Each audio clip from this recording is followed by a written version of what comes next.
Hey, what's going on YouTube? Team Legends TV here with a special opening and review on the Yugi's legendary decks. And I'm gonna have my one of my team members, Hao Tran, our designer, actually open this up because it's a little bit on the anime, the box set is, and he knows a lot about that. So we're gonna go ahead and let him jump straight into it. What's up, Team Legends TV here, and today we are going to be discussing about the legendary decks that Yugi has used throughout the past years. This box will feature 3 decks that he used from Duelist Kingdom arc to the Battle City arc and the Ceremonial arc, which was the Pharaoh's World. So let's open this up and get straight to it. Now, this box is very honestly, I would think it's really cool, like, because this features all of Yugi's all the cards that he has like revealed throughout the entire show. So let's see what we got here. I'll take these out, put that aside. All right, so what we have here is Yugi's. Right here is the Exodia deck, where Yugi first used, that he got from his grandfather when he used to beat Kaiba with on their very first duel, and the exact same deck that he used to take the Duelist Kingdom. So let's open this up and see, and I'll show you some of the cards that he used past. So let's put these aside for now, and now what we have here is all 5 pieces of Exodia. So these are all ultras, and Oh, nice! They did ultra run this time. yeah, Cool. it's ultras from his original pack from Legend of Blue Eyes, and they also feature Black Luster Soldier, the original Ritual Monster, and Black Luster Soldier, Envoy of the Beginning. Common BLS. Yep, and also the 2 classic cards is the Dark Magician and the Dark Magician Girl. That the original artwork that he used from Battle City and Duelist Kingdom. Also featuring some of the new Black Luster support is Gaia, the Fierce Knight. I think he's pretty cool. And the original Archfiend, Summon Skull, and we got Curse of Dragon, Catapult Turtle, Celtic Guardian, Winged Dragon, Guardian of the Fortress, Feral Imp, Beaver Warrior, and Griffwar. Now, and we also have Mystic Elf, Giant Soldier of Stone, Mammoth Graveyard, and one of my personal favorites, Kuribo. Everybody's favorite. Yep. The monster that you can ditch from hand to make 0 damage. And hopefully, I was hoping this card could make a return someday, but we also have Monster Reborn, Swords of Revealing Light, Mystic Box, Brain Control, Monster Reborn, I mean Monster Recovery, sorry about that, and Spell Shattering Arrow, Horn of the Unicorn, Moon, Mystical Moon, Burning Land, Multiply, Detonate, Mock You, Polymerization, and the Ritual card for the Black Luster Ritual Monster, 1 Mirror Force, Magical Hats, the Eye of the Truth, and Ship. So what we have in the extra deck for now is 1 Gaia, the Dragon Champion. This card was used back when Yugi faced Weevil, was the guy that played insect monsters, and this is what he used to defeat the Great Moth. It was a really good episode when I first watched it. It was pretty cool when he first fusion summoned this guy and then started taking down the Great Moth. Now, is that Yugi's grandpa's deck, like, card for card? Is that like exactly what was in there, or did they switch up a little couple things? Like it is exact to be, but I guess Envoy of the Beginning was like added into it because what I remember was that it was only the ritual that was included in there back when he played in Duelist Kingdom. So let's get into the Battle City arc here. Battle City, like, I don't know about you guys, but Battle City was probably one of my most favorites because they started to introduce the game a little bit more with more advanced rulings. So right now, what I have here is a excuse me a second. There's tape here. Technical difficulties. There's like some tape on the decks here. I'm sorry about this. Okay, there we go. Now I got that mess sorted out. hopefully this doesn't bite us.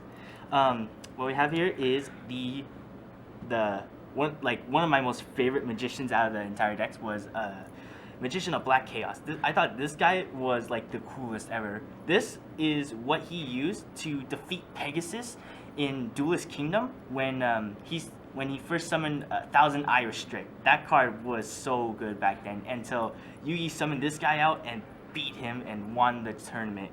And what we have here is a brand new reprint of Dark Magician of Chaos, which is the new monster reprint, and it has the new OCG effect. So hopefully this could mean that this card could return back to the TCG, so it can be playable like how they put in the OCG. I really hope this card would come back because I really love this card. And right here it shows some of the cards that he used from the Ceremonial duel.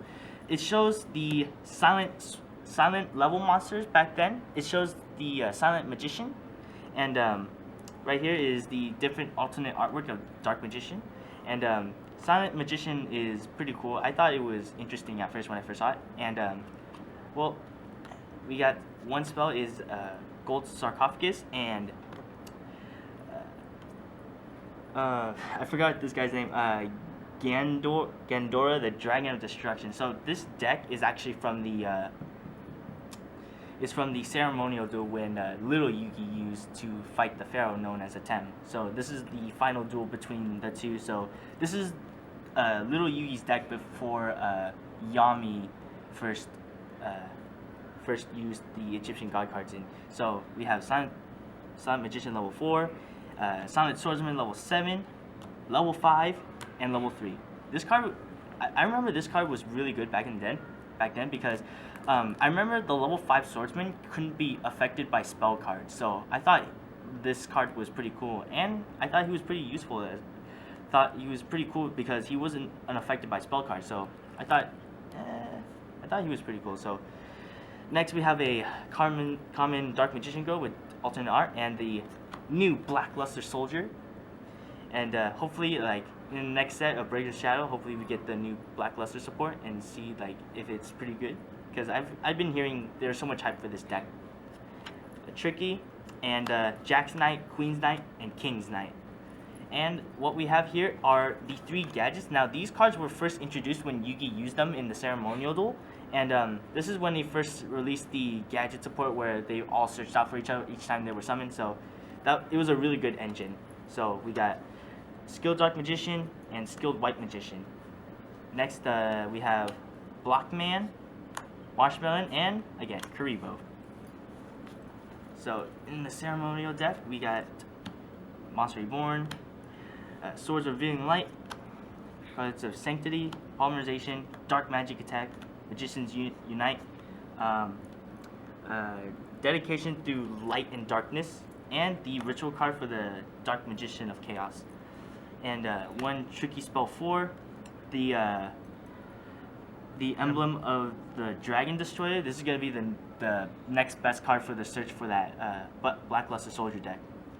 And Marshmallow Glasses, Mirror Force, Magician's Circle, Shattering Axe, Stronghold, the Moving Fortress,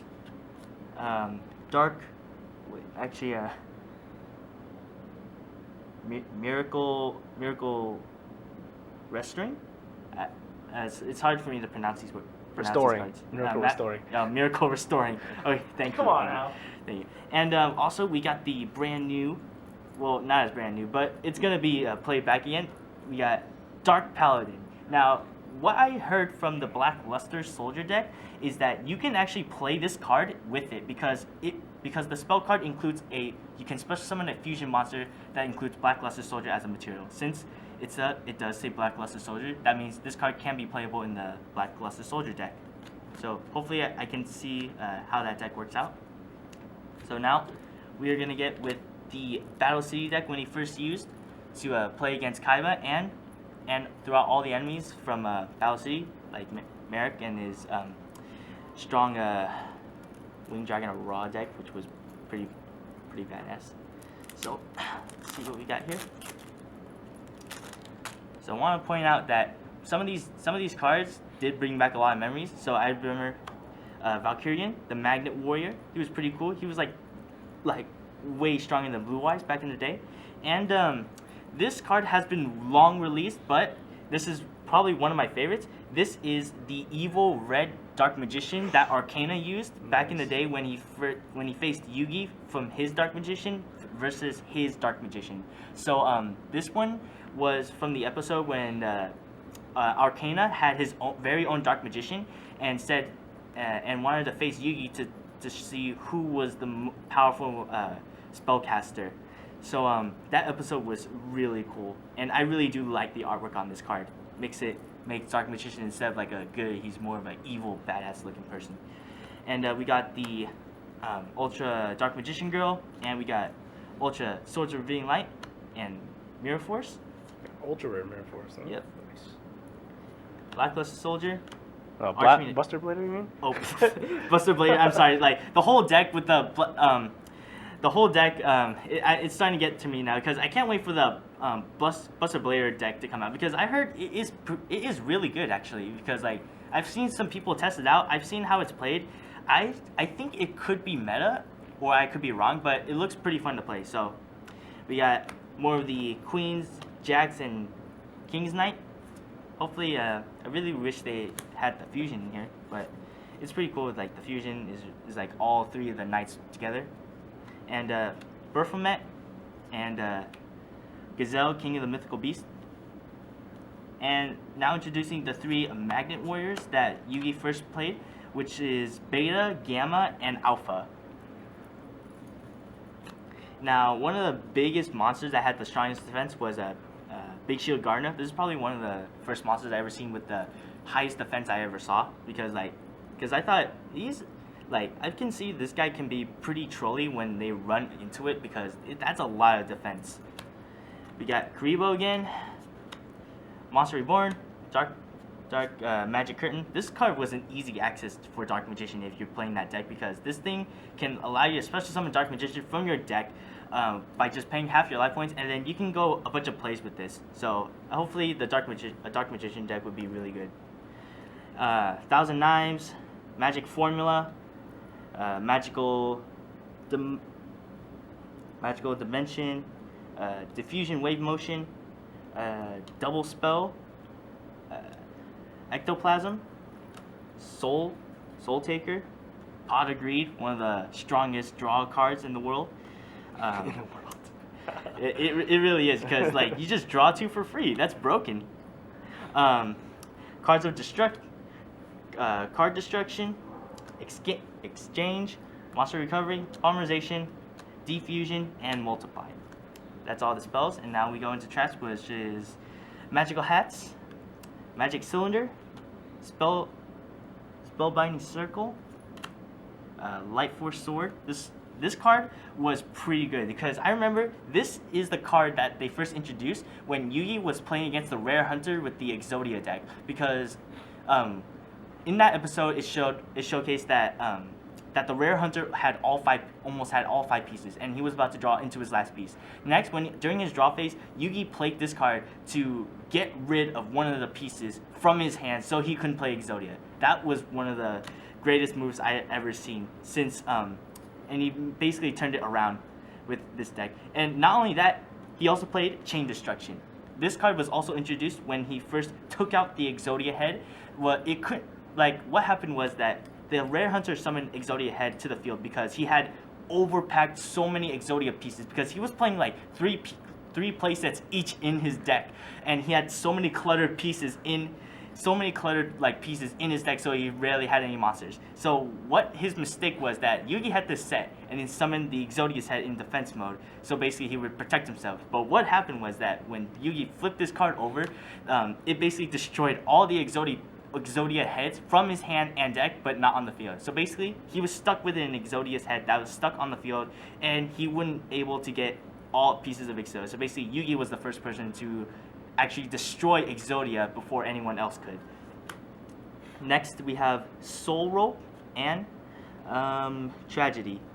And the fusion monster in this deck is Chimera, the Flying Mythical Beast. This is the monster that I used to defeat the Rare Hunter when the Life Swords of Revealing Light ward off, and he would basically go for games so the rare hunter wouldn't get all pieces of the Exodia, and that would be game for him because, like, I can see why Exodia was all reduced to 1 since no one would play all 3.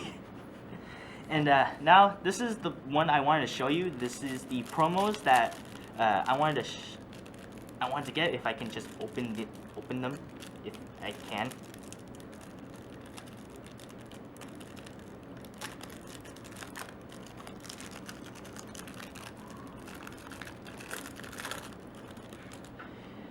So the 3 promos that I want to show you now is Electromagnetic Turtle, Dark Renewal, and Black Illusion. Now, I want to talk about this card because this is the card that Arcana used when he used with his other Dark Magician. This is the card that he used against Yugi to special summon a spellcaster type monster, and basically getting rid of his own Dark Magician to summon his Dark Magician out to the field.